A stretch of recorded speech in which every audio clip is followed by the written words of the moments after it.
I meditated. When I was growing up, there was a statement, I think it was Pascal, he said, all of man's problems arise because he cannot sit by himself in a room for 30 minutes alone. And it's very true. I always needed to be stimulated. And when the iPhone came along, boredom was dead. I would never be bored again. Even if I'm standing in line, I'm on my iPhone. And I thought it was great. And when I was a kid, I used to try and overclock my brain. Like, how many thoughts can I think at once? The answer is only one. But I would try to think multiple thoughts at once. And I was proud of that. I was proud that my brain was always running. This engine was always moving.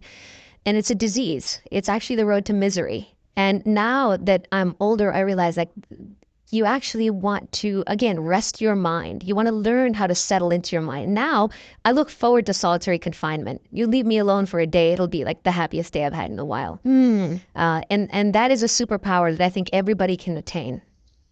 The superpower of learning to be alone and enjoying it. Yeah. Yeah, it's funny. When I first started meditating, it was really hard, right? Because I think a lot of people who listen to this broadcast have heard of meditation that has a good rep. So everybody tries it. They struggle. They kind of give it up. It's one of those things that everybody says they do, but nobody actually does, right? It's like not eating sugar, right? Everyone talks about how, yeah, I don't eat sugar, but like, yeah, then, right. Then the dessert tray rolls around and everyone's going for the cookies. Yeah, right. Yep. So it's become one of those things. And in fact, it's now even become a signaling thing where it's like, oh, how much did you meditate? I meditated this much. Or, there are people now wearing headbands saying with Tweety birds that chirp it now when they're in deep meditation. I don't know how they make it work, but they'll be like, I got a lot of chirps today. How many chirps did you get? Oh my God. Oh, your meditation technique is wrong. Mine is right.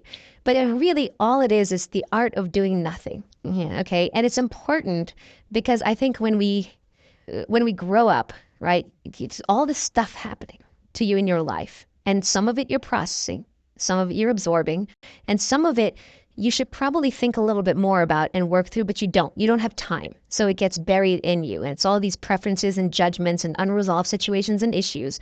And it's like your email inbox. It's just piling up, email after email after email that's not answered, going back 10, 20, 30, 40 years.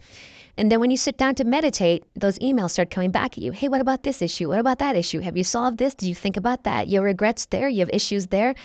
And that gets scary. People don't want to do that. It's like, it's not working. I can't clear my mind. I better get up and not do this. But really what's happening is it's self-therapy. It's just that instead of paying a therapist to sit there and listen to you, you're listening to yourself. And you just have to sit there as those emails go through one by one. You work through each of them until you get to the magical inbox zero. And there comes a day when you sit down, you realize the only things you're thinking about are things that happened yesterday because you've processed everything else. Not necessarily even resolved it, but at least listened to yourself. And that's when meditation starts. And I think it's a very powerful thing that everybody should experience. And that's when you arrive upon the art of doing nothing.